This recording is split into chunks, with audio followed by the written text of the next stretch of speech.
And I like what Ender was pulling up before when he mentioned how Lace is really good in these lurk timings. Now you have an opportunity to do that, create chaos with your utility as a fade outside of supporting the rest of the team, because there's still a breach that's able to support the raise on entry and on scaling on maps. So Lace probably has good opportunities here to really help sell these fakes on a 3-sided map for these calls.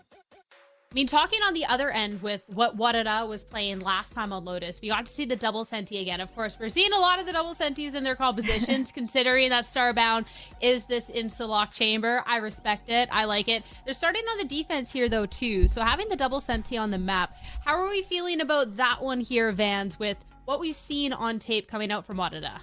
Yeah, so at least the tape for Wadada with the deadlock is just the way that they were playing it before. The stalls that you had really good in the first place as they did on Bind, but I'm thinking more of how they could leverage Starbound again on this chamber. Because of these changes in the latest patch that you have around the Omen, it's not as easy, or you can't really throw these one-way smokes anymore through these walls. So it kind of makes it a lot easier for Starbound now to find some aggressive timings to go through smokes, maybe catch one off guard and go for the instant TP right after. For example, I'm thinking of the A-main push for rubble control, especially if they're going to start here on their attack side. But I see here from the maps they're starting on the defensive side first, but it's still similar things that Starbound could do, locking out on the C side, for example, as well, if you could TP away from Waterfall and whatnot. So I think that's going to be the strongest point that I want to look out for in the composition for Wadada, more than the deadlock, because the deadlock, yeah, I mean, you're going to be able to put these walls up, but you need still some players that's going to fight for map control in the very beginning, and Starbound could be one of those. And at least we can all agree that Wadada is that defense-oriented team with playing that much double senti, and they went 8-4 on their defense kicking off against YFP.